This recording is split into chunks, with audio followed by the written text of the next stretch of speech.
Hello साथियों, नमस्कार। आपका अपना यूट्यूब चैनल आज यस बिहार वाला पर आपका स्वागत है। आइए, जो कुछ बच गया था टेस्ट सीरीज में, आज उसका तीसरा पार्ट हम लोग देखते हैं और आज फाइनल ही कर देंगे। आइए हम लोग शुरू करते हैं। एक से एक तक हो गया था, एक से दो से हम लोग शुरू करते हैं। एक से दो जो क्वेश्चन नंबर है वो है, निम्न संस्थाओं को स्थापना वर्ष के कालक्रम के आधार पर व्यवस्थित करें। तो आइए हम लोग देखते हैं कि मद्रास महाजन सभा का कब हुआ था। तो मद्रास महाजन सभा का जो हुआ था वो 1884 में हुआ था। बॉम्बे प्रेसिडेंसी एसोसिएशन जो हुआ था वो हुआ था आपका 1885 में। उसके बाद में जो पुन्ना सार्वजनिक सभा हुआ था वो हुआ था आपका 1870 में। ईस्ट इंडिया एसोसिएशन जो हुआ था 1866 में हुआ था। तो इसका सही आंसर जो होगा वो डी होगा, ऑप्शन नंबर डी। आइए, नेक्स्ट क्वेश्चन जो है वो 103। 103 जो क्वेश्चन है वो कह रहा है कि निम्नलिखित कथनों पर विचार करें। तो इसमें जो आइए विचार करते हैं हम लोग, कौन सा क्वेश्चन असत्य है। 1875 में शिशिर कुमार घोष ने इंडिया लीग की स्थापना की। तो ये जो क्वेश्चन है सही ही है। फिर जो 2 नंबर क्वेश्चन है, इंडियन एसोसिएशन की स्थापना 1876 में की गई, असत्य पूछ रहा है। तो न एक होगा न दो होगा, इसका जो आंसर हो जाएगा वो ऑप्शन नंबर डी हो जाएगा।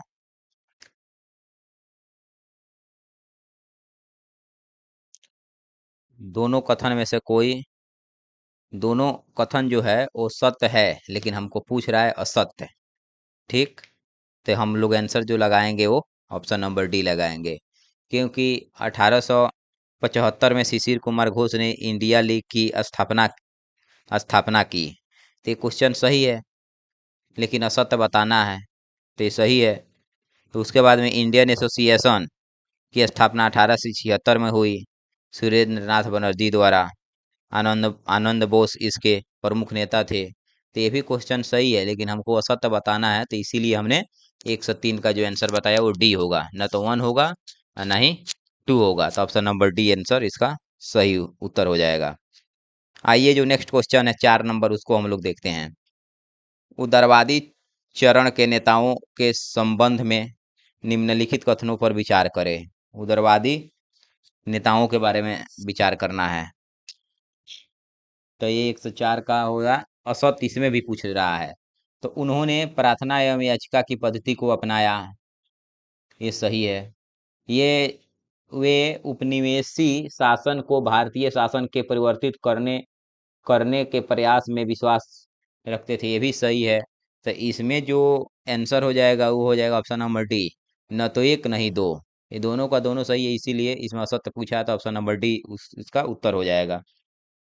उदारवादी जो नेता थे वो गोपाल कृष्ण गोखले थे, गांधी जी थे। आप लोग जो क्रांतिकारी जो नेता थे उसको ऐसे बोला जाता है, लाल बाल पाल। ठीक, आप लोग इसको याद रखिएगा। लाला लाजपत राय, बाल गंगाधर तिलक, बिपिन चंद्र पाल, ये लोग क्रांतिकारी नेता थे। आइए, जो नेक्स्ट क्वेश्चन है उसके बाद में हम लोग देखते हैं। 105, इंडियन एसोसिएशन के प्रमुख कार्यों में क्या सम्मिलित नहीं था। तो इसमें जो सम्मिलित नहीं था, ये स्वशासन के मुद्दे का उठाया, ये सही नहीं था। अब ऑप्शन नंबर इसका डी हो जाएगा सही उत्तर। आइए, जो नेक्स्ट क्वेश्चन है उसको हम लोग देखते हैं। 106 नंबर। 106, निम्नलिखित कथनों पर विचार करें। कौन सा कथन सत्य है।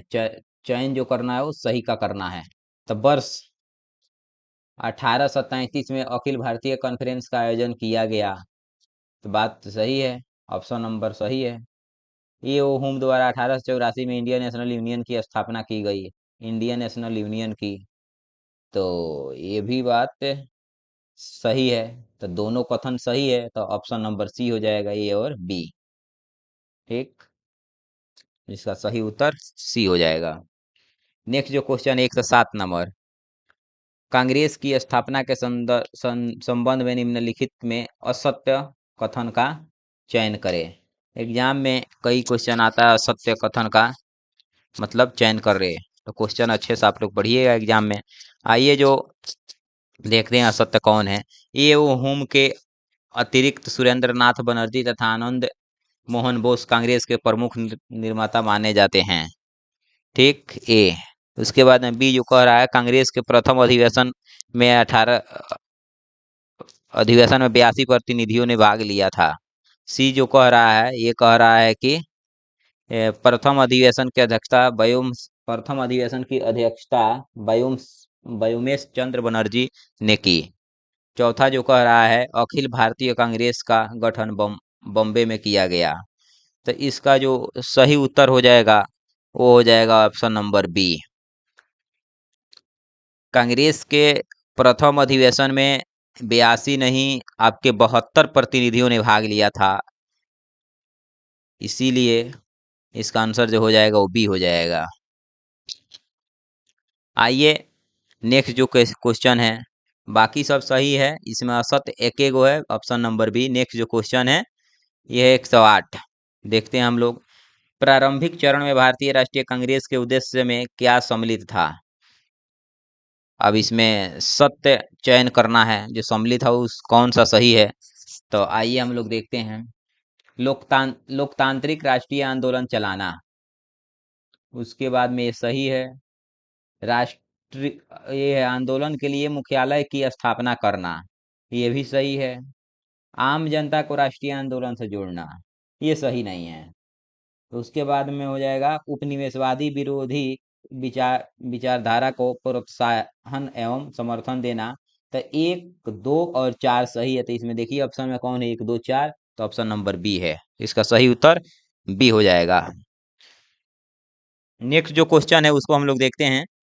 Option number 109, question number 109। निम्न में से किस संस्था को भारतीय राष्ट्रीय कांग्रेस का अग्रदूत कहा जाता है। तो अग्रदूत जो कहा जाता है वो हो जाएगा इंडियन एसोसिएशन को अग्रदूत कहा जाता है। ऑप्शन नंबर सी उसका सही उत्तर हो जाएगा। आइए जो अगला नेक्स्ट क्वेश्चन है 110, उसको हम लोग देखते हैं। लंदन में भारतीय राष्ट्रीय कांग्रेस की ब्रिटिश कमेटी इंडिया इंडिया की स्थापना किस वर्ष की थी या की गई थी। तो ये जो इसका उत्तर हो जाएगा ये हो जाएगा 1889, ऑप्शन नंबर बी, इसका सही उत्तर बी हो जाएगा।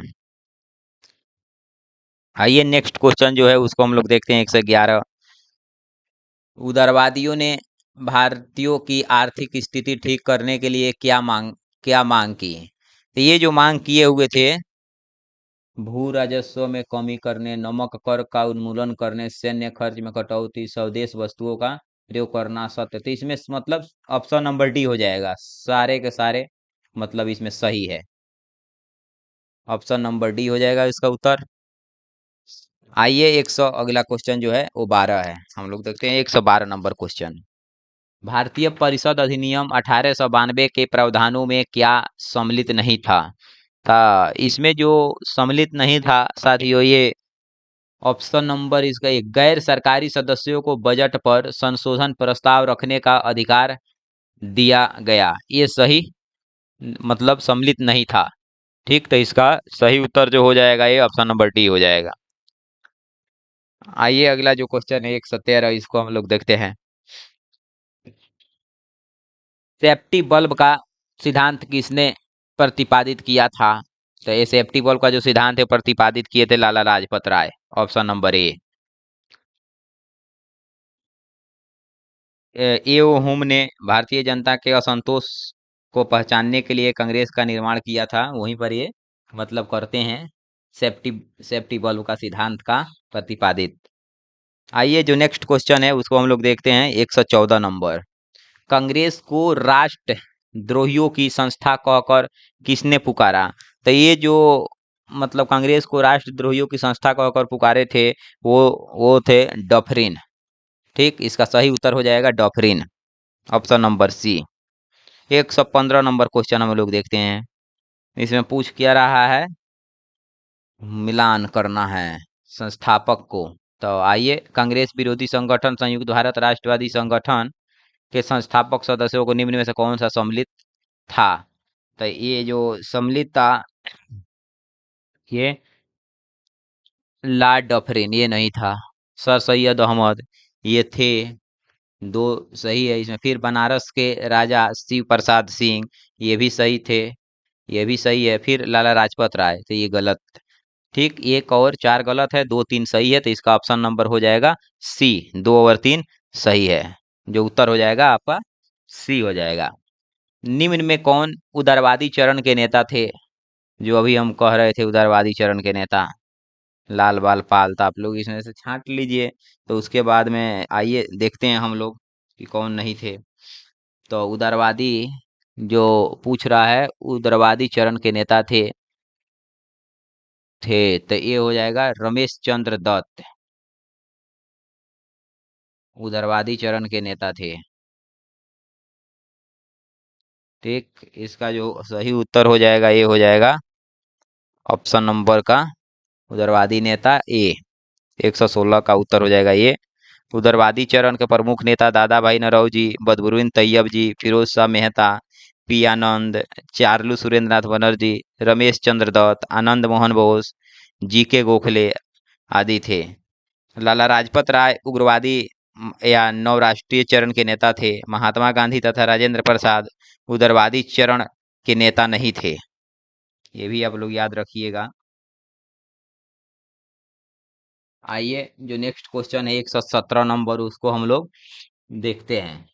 बहुत सारे बच्चे मार देंगे कि महात्मा गांधी, क्योंकि कहेंगे उदारवादी काम करते थे, लेकिन वो उदारवादी नेता नहीं थे, महात्मा गांधी और राजेंद्र प्रसाद। आइए जो 117 नंबर क्वेश्चन है कथन कारण का है, इसको हम लोग देखते हैं। कथन जो है, भारतीय राष्ट्रीय आंदोलन के उदारवादी चरण में कांग्रेस की कांग्रेस का जनाधार सीमित था, ये बात सही है, था। फिर आर हम लोग देखते हैं कारण, प्रारंभिक राष्ट्रीय जन साधारण के प्रति विश्वास नहीं थे, तो ये भी बात सही है, नहीं थे। तो ऑप्शन नंबर इसका ए हो जाएगा, जो सही उत्तर होगा। ए और आर दोनों सही है, और आर जो मतलब सही है, और उसके बाद में आर जो है कथन ए का सही व्याख्या भी कर रहा है, स्पष्टीकरण भी कर रहा है।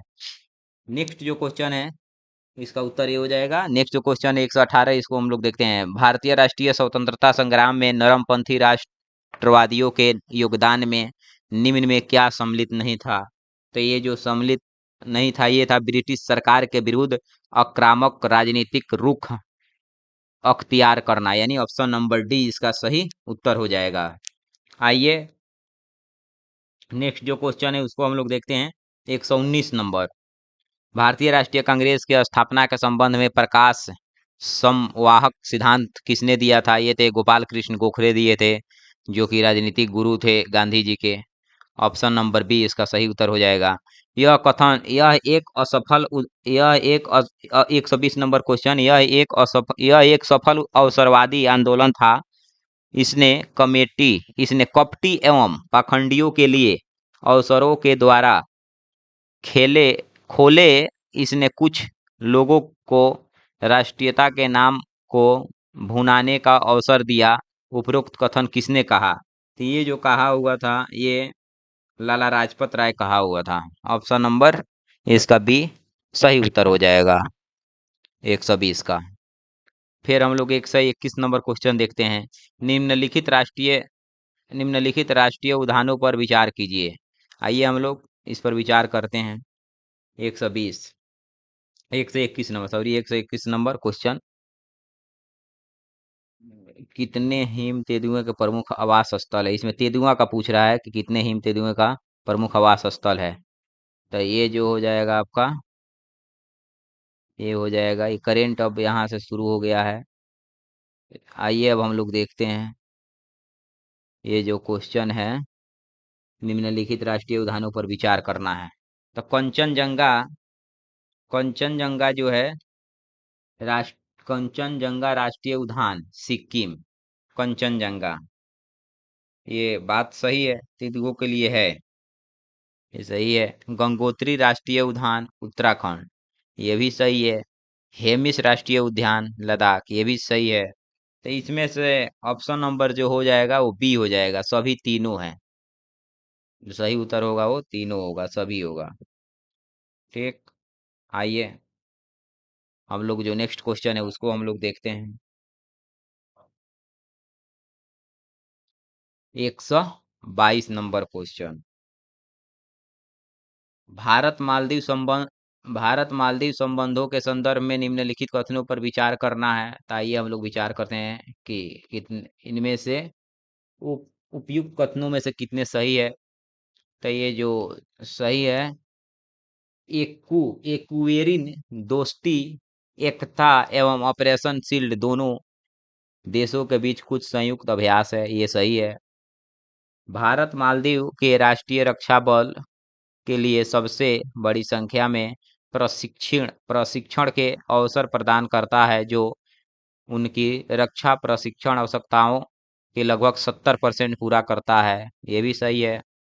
उसके बाद में 8 डिग्री चैनल भारतीय भारतीय मिनी का को मालदीव से अलग करता है, ये भी सही है। तो यानी तीनों का तीनों सही है। तो ऑप्शन नंबर जो ये उत्तर हो जाएगा इसका सी हो जाएगा, सभी तीनों। आइए 127 नंबर हम लोग देखते हैं। जीआई टैग और राज देखते हैं इसको क्या मिला है। 123, ये जो है पहला जो है आदि के केकिर। आदि केकिर जो है ये मिला हुआ है अरुणाचल प्रदेश, यानी अदरक के किस्म को, ये हो जाएगा आदि के कौर। उसके बाद में जो मिला हुआ है कच्ची खरेक, ये जो मिला हुआ है गुजरात खलल। खलल में मतलब चुने गए खजूर के उत्पाद को विशिष्ट रंग वाले कुरकुरे तथा पीले होते हैं, तो ये गुजरात हो गया। ये हो गया आपका कच्ची खरेक, ये हो गया आपका गुजरात। ठीक। हाँ, उसके बाद में जो आदि के कर था वो था आपका अरुणाचल प्रदेश का है। यहाँ पर गलती हो गया है पश्चिम बंगाल, तो इसे मिलान करना है कौन सही है। तो उसके बाद में ये हो गया लातेंग साड़ी। लातेंग जो साड़ी है ये दिया गया है पश्चिम बंगाल का। ठीक। तो ये कच्ची खेरक ये सही है, लातेंग साड़ी पश्चिम बंगाल। 2 और 3 इसमें सही है। ठीक। 2 और 3 सही ऑप्शन में देखा जाए कहाँ है, ऑप्शन नंबर बी इसका सही उत्तर होगा। आदि के कर जो है वो असम का नहीं है और अरुणाचल प्रदेश का है। ठीक, इसीलिए वो गलत हो गया। आइए नेक्स्ट जो क्वेश्चन है इसको हम लोग देखते हैं। वैश्विक वैश्विक जोखिम रिपोर्ट 2024 निम्न में से निम्न में से किसके द्वारा जारी की जाती है। तो आइए हम लोग देखते हैं इसका जो 124 का क्या सही होगा।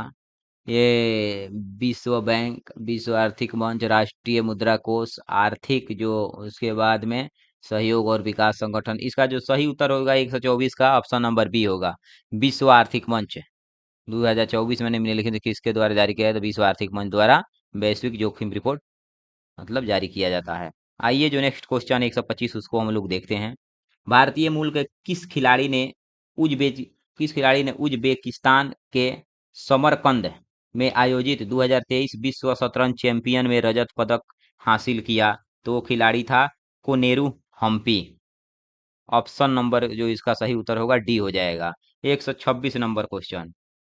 केंद्रीय मंत्रिमंडल के केंद्रीय मंत्रिमंडल ने हाइड्रोकार्बन क्षेत्र सहयोग के लिए किन दो देशों के बीच समझौते ज्ञापन की मंजूरी दी।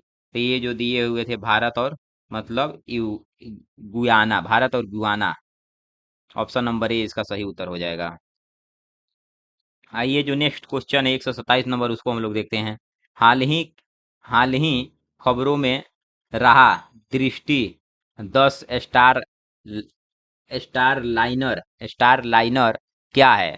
तो ये जो है भारतीय नौसेना का स्वदेशी है, भारतीय नौसेनाओं का स्वदेशी यूए भी है।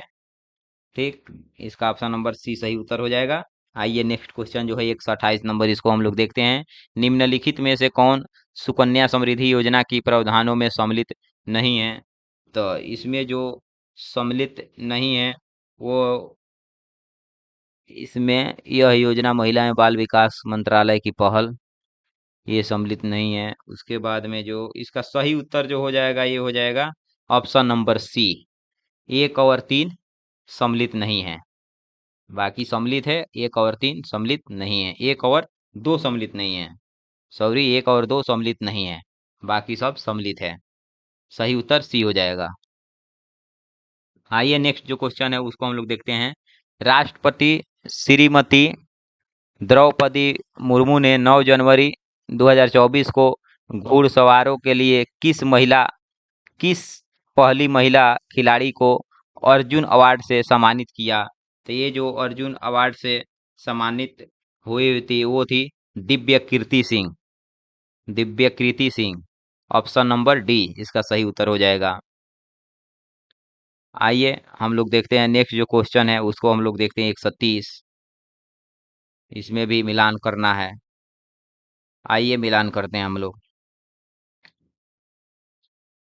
ये जो है अयुत्या अभ्यास, अयुत्या अभ्यास जो हुआ है वो अंडमान सागर में हुआ है, ये सही है। उसके बाद में डेजर्ट साइक्लोन 2024 में जो आया था, डेजर्ट साइक्लोन ये आया था थार, चालू करो। डेजर्ट साइक्लोन 2024 में जो आया था वो थार रेगिस्तान यानी राजस्थान में आया था। ठीक। तीसरा जो है ये है मिलन 2024, मिलन जो 2024 है ये विशाखापत्तनम में, ये भी सही है। उसके बाद में डी जो है 11वां खंजर अभ्यास 2024, 11वां जो खंजर अभ्यास 2024 है ये अभी जो है बकलोह यानी बकलोह जो है हिमाचल प्रदेश में है। तो ऑप्शन सब का सब सही है, तो 1 2 3 4 इसमें ऑप्शन नंबर हो जाएगा ए। सही उत्तर जो हो जाएगा 1 2 3 4 हो जाएगा, ऑप्शन नंबर ए। आइए जो नेक्स्ट क्वेश्चन है उसको हम लोग देखते हैं 1 से 31। हाल ही में जारी किए गए किरिया रिपोर्ट 2023 के अनुसार भारत का दूसरे सबसे प्रदूषित शहर कौन रहा? तो ये जो रहा बेगूसराय यानी बिहार में, ऑप्शन नंबर बी। सही उत्तर ऑप्शन नंबर बी होगा। आइए जो नेक्स्ट क्वेश्चन है 132 उसको देखते हैं। फ्रांस के राष्ट्रपति इमेनुअल मैक्रोन द्वारा किसे फ्रांस का सबसे युवा और पहला समलैंगिक प्रधानमंत्री नियुक्त किया गया है? तो ये जो नियुक्त किया गया है ग्रेबियल अटल को, ग्रेबियल अटल, ऑप्शन नंबर सी। एग्जाम में पूछा जा सकता है। आइए 133 नंबर जो क्वेश्चन है उसको हम लोग देखते हैं। निम्नलिखित ऐप तथा जारीकर्ता के संबंध में से कौन सा सही सुमेलित है? तो इसमें सही सुमेलित करना है, तो आइए हम लोग सही सुमेलित करते हैं। इनकोर ऐप निर्वाचन आयोग द्वारा, ये सही है। इनकोर ऐप शुरू किया गया था, जारीकर्ता निर्वाचन आयोग। उसके बाद में जो है इसमें संभव ऐप, ये भी इंडियन आर्मी द्वारा शुरू किया गया है, ये भी सही है, ये भी सही है। उसके बाद में देखते हैं ULLAS उल्लास ऐप वस्त्र मंत्रालय, ये नहीं सही है। पाट मित्रों ऐप शिक्षा मंत्रालय, ये भी सही नहीं है, तो ये भी सही है। इसमें ऑप्शन में जो है वो ऑप्शन नंबर ए होगा, एक ए और बी ये सही है। अब इसमें जान लीजिए उल्लास जो ऐप है शिक्षा मंत्रालय मतलब द्वारा नहीं, ये बुनियादी साक्षरता व्यापक रूप से सुलभ के लिए किया गया था। पाट मित्रों जो वस्त्र मंत्रालय नहीं, ये जूट किसानों की सुविधा के लिए किया गया था। ठीक। आइए जो नेक्स्ट क्वेश्चन है इसको हम लोग देखते हैं 134। 134, 5 जनवरी 2024 को WTO ने भारत का नया राजदूत किसे नियुक्त बनाया? तो ये जो बनाया था ये सेंथिल पांडियन सी बनाया था, ऑप्शन नंबर बी इसका सही उत्तर होगा।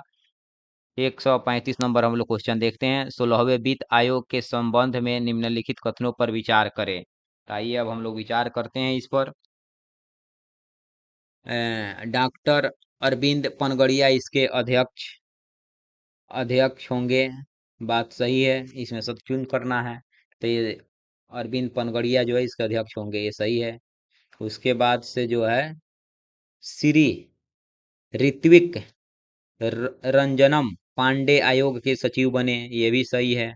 16वां वित्त आयोग के 16वां वित्त आयोग अप्रैल 2025 में शुरू होकर 5 साल की अवधि के लिए कार्य करेगा। नहीं, ये गलत है। तो 1 और 2 सही है, तो इसका सही उत्तर जो हो जाएगा option number B. Option number B इसका सही उत्तर होगा। आइए नेक्स्ट जो क्वेश्चन है उसको हम लोग देखते हैं। 136। 136 जो है, हाल ही में बिहार के किस खिलाड़ी को राष्ट्रपति द्रौपदी मुर्मू द्वारा अर्जुन पुरस्कार सम्मानित किया गया? तो ये जो खिलाड़ी था, ये नसरीन शेख। ये जो खिलाड़ी थी नसरीन शेख।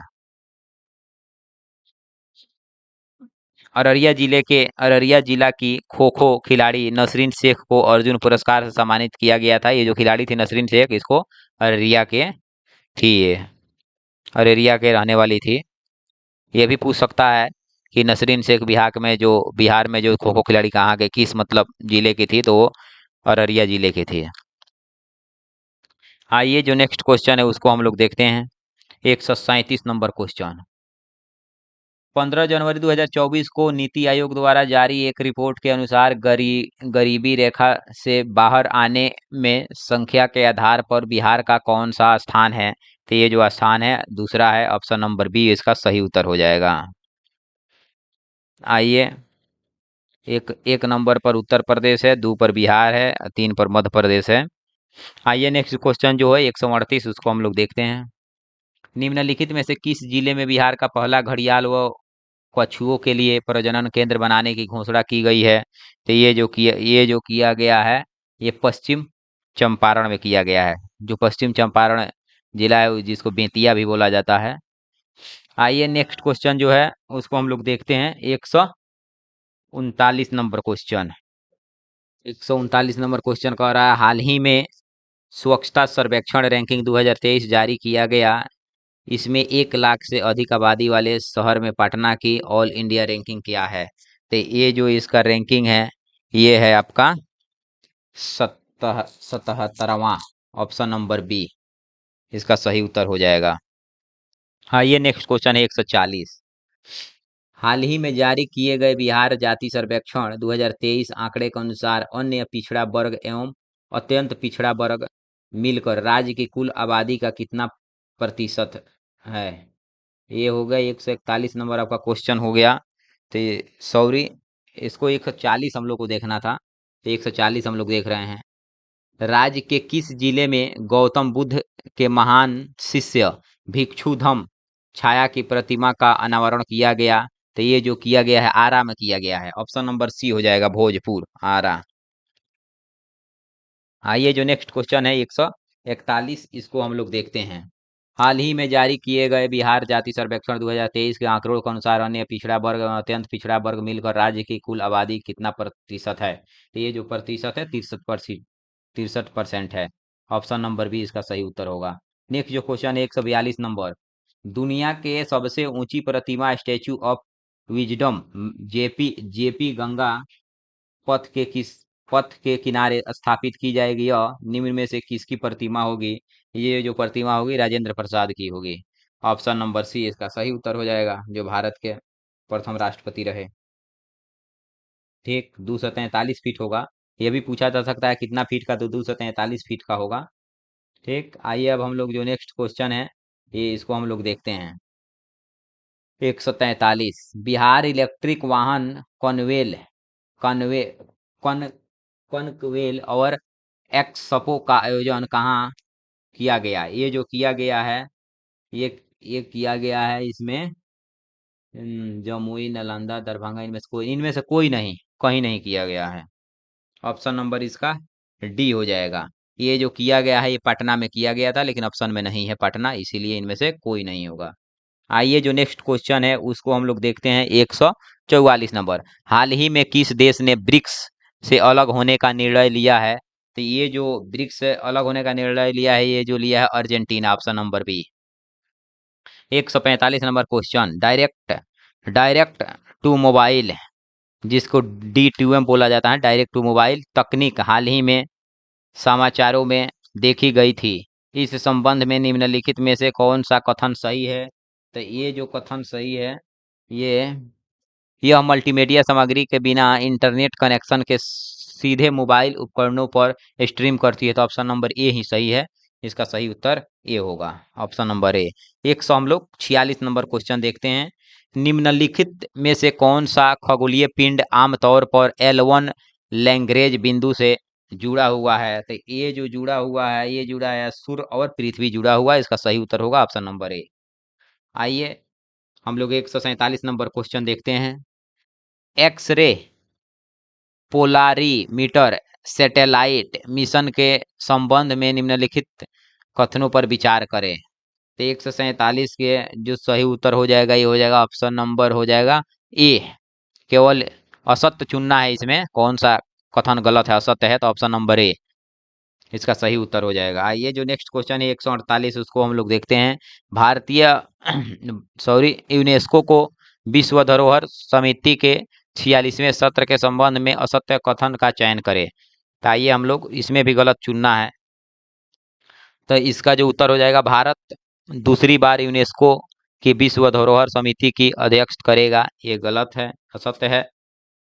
ठीक, इसका सही जो उत्तर हो जाएगा ऑप्शन नंबर बी। इसके बारे में थोड़ा सा हम लोग जान लेते हैं। भारत 21 से 31 जुलाई तक 2024 तक नई दिल्ली में यूनेस्को की विश्व धरोहर समिति के 46वां सत्र की पहली बार अध्यक्षता अध्यक्षता किया और मेजबानी करेगा। तो ये दूसरी बार पूछ रहा है, पहली बार पूछा रहता तो यहाँ काम सही हो जाता, लेकिन ये गलत है।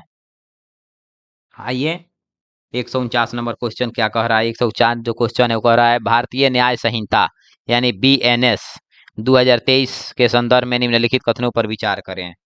तो आइए हम लोग विचार करते हैं कौन सा सही है। तो BNS की धारा 106 के sub clause 2 hit and run मामलों में अधिकतम 10 साल की सजा और जुर्माने का प्रावधान करती है। बात सही है, हिट एंड रन का जो चक्का जाम हुआ था देश में वही है, तो ये बात ऑप्शन नंबर ए सही है। फिर धारा 106 के सब क्लॉज 2 के एक जमानती प्रावधान के रूप में जाना जाता है, जो जमानत की संभावना की अनुमति देता है। ये अभी जो क्वेश्चन है ये जो है गलत है। ठीक, एक सही है, दो गलत है, तो इसमें जो सही हो जाएगा ऑप्शन नंबर ए होगा इसका सही उत्तर। आइए जो हम लोग लास्ट क्वेश्चन है उसको हम लोग देखते हैं। जनवरी 2024 में खबरों में रहे उष्णकटिबंधीय चक्रवात अलवारो किस क्षेत्र से संबंधित है? तो ये जो क्षेत्र है ये है मेडागास्कर, ऑप्शन नंबर बी इसका सही उत्तर हो गया। उष्णकटिबंधीय चक्रवात जो अलवारो ने है वो जनवरी 2024 को मेडागास्कर क्षेत्र से टकराते हुए दक्षिण पश्चिम मेडागास्कर पर महत्वपूर्ण प्रभाव डाला था। इसने दक्षिण पश्चिमी हिंद महासागर क्षेत्र में अपना विनाशकारी प्रभाव भी प्रस्तुत किया था। आइए इसी के साथ आज हम लोग पहला जो पहला सेट है हम लोग देखे टेस्ट सीरीज का, ये आप लोग इसको बार बार रिवीजन करते रहिएगा। और आप लोग ये समाप्त हो गया है अब। आप लोग अब चैनल को सब्सक्राइब करते रहिए, रोज आपको मतलब 50 क्वेश्चन मिलेगा देखने को। सेट हम लोग कंटिन्यू रखेंगे एग्जाम तक और देखते रहेंगे। चैनल को आप लोग सब्सक्राइब करते रहिए और अपने दोस्तों को भी शेयर कीजिए ताकि उनको भी लाभ मिले। ठीक है साथियों, तब तक के लिए नमस्कार।